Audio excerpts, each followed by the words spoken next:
माधोपुर गांव में पंडित राम प्रसाद जी अपनी पत्नी और बच्चों के साथ रहा करते थे। पंडित राम प्रसाद गांव में बने भगवान शिव के मंदिर में कई वर्षों से पूजा और सेवा का कार्य संभाल रहे थे।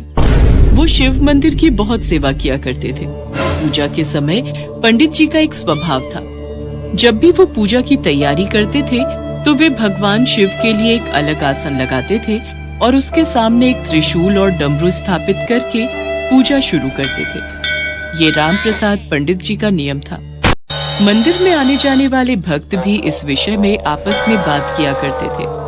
अब ये पंडित जी पूजा से पहले एक आसन, त्रिशूल और एक डमरू क्यों स्थापित करते हैं भाई? अरे राम प्रसाद पंडित जी से जब भी पूछते हैं वो यही कहते हैं कि जब वो पूजा करने लगते हैं तो स्वयं भगवान शिव उनकी पूजा ग्रहण करने के लिए इस आसन पर विराजित होते हैं। ये तो श्रद्धा भाव है पंडित जी का, तभी वो विश्वास के साथ ये आसन लगाते हैं। हे भोले भंडारी, शिवरात्रि का उत्सव आने वाला है। सब कुछ खुशी खुशी संपन्न हो जाए प्रभु। हम सब पर, इस गांव पर अपनी कृपा बनाए रखना महादेव। ओम नमः शिवाय, ओम नमः शिवाय। जय शिव शंकर पंडित जी। आपका यही स्वभाव तो हम सबके दिलों में एक अलग जगह बनाकर रखता है। अच्छा, मैं इसलिए आया था कि इस शिवरात्रि के अवसर पर कोई बहुत पहुंचे हुए महात्मा भी हमारे गांव में पधार रहे हैं और वे शिवरात्रि के उत्सव पर मंदिर में दर्शन के लिए पधारेंगे। मुखिया जी, ये तो हमारे गांव के लिए अति सौभाग्य की बात है। वो तो है पंडित जी। अच्छा, मैं चलता हूँ। भगवान शिव को प्रणाम करके घर चले जाते हैं। अगले दिन महाशिवरात्रि का उत्सव था। भक्तों की भीड़ से मंदिर भरा हुआ था। भक्त शिवलिंग पर जल से अभिषेक करके बेलपत्र, फल फूल आदि से भोलेनाथ के शिवलिंग की पूजा अर्चना कर रहे थे। पंडित जी ने प्रभु का आसन लगाया हुआ था। भक्तगण जानते थे कि पंडित जी ने ये आसन शिव जी के लिए बिछाया है। तभी वो महात्मा शिव मंदिर में दर्शनों के लिए आ जाते हैं। उनके पीछे भक्तों की भीड़ भी लगी थी। आइए आइए महाराज, हमारा बड़ा सौभाग्य है कि आप हमारे गांव में पधारे। आज महाशिवरात्रि के पावन अवसर पर आपने आकर इस मंदिर की शोभा बढ़ा दी। महात्मा जी की जय, महात्मा जी की जय। सबका कल्याण हो। पहले हम मंदिर में थोड़ी देर विश्राम करना चाहेंगे। अच्छा, तो ये आसन हमारे लिए बिछाया है। अति सुंदर, अति सुंदर। अब क्षमा कीजिए महाराज, अब इस आसन पर आप नहीं बैठ सकते क्योंकि इस पर तो साक्षात महादेव विराजमान है। अपमान, घोर अपमान। क्या कभी महादेव भी ऐसे किसी आसन पर विराजमान हो सकते हैं?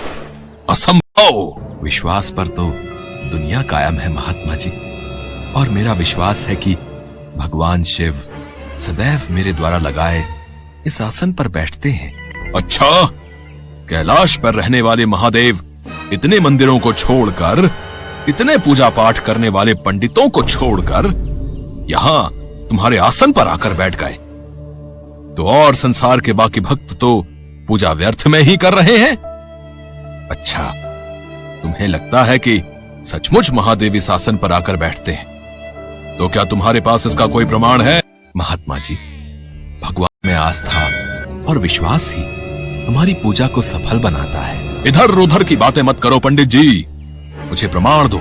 अरे मुखिया जी, मुझे पता है ये पंडित बरसों से मंदिर में चढ़ रहे दान दक्षिणा पर कुंडली जमाए बैठा है। अब इस पंडित की सच्चाई सबके सामने लाने का वक्त आ गया है। अच्छा हुआ समय रहते मैं आपके गांव में आ गया। आज महादेव के सामने इस पंडित की पोल खुल जाएगी। पंडित जी, आप जानते भी हो महात्मा जी कितने पहुंचे हुए हैं, फिर आप उनसे इस बहस में क्यों लगे हुए हो? जब महात्मा जी आपसे प्रमाण मांग रहे हैं तो आप उनको प्रमाण दीजिए। क्यों आपने इस आसन को बिछा रखा है? क्यों रोजाना मंदिर में महादेव के नाम पर यह आसन लगाते हैं? हमारे गांव में इस तरह का अंधविश्वास नहीं चलेगा पंडित जी। हाँ, आप चिंता मत करो मुखिया जी, अब इस पंडित का पत्ता कट होने वाला है। अब आप इस मंदिर की सारी बागडोर मेरे हाथों में दे दो। मैं अभी इस आसन को यहाँ से हटा देता हूँ। मेरे मंदिर में रहते इस तरह का कोई ढोंग नहीं रचेगा, कोई भक्तों को बेवकूफ नहीं बनाएगा। इस शासन के आगे भक्त सिर झुकाकर इतना चढ़ावा चढ़ा देते हैं और ये पंडित सारे चढ़ावे को अपनी जेब में भरकर घर ले जाता है। बस बहुत हुआ, अब ये आसन यहां नहीं रहेगा। अब इस मंदिर में सिर्फ महादेव के शिवलिंग की पूजा होगी। अरे अरे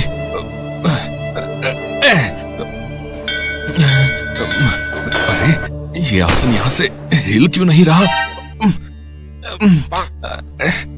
ओहो, मैं आसन को यहां से हटा क्यों नहीं पा रहा? महात्मा जी आसन को हिला रहे थे पर आसन टस से मस नहीं हुआ। हे शिव शंकर, हे भोले भंडारी, आपकी जय हो प्रभु।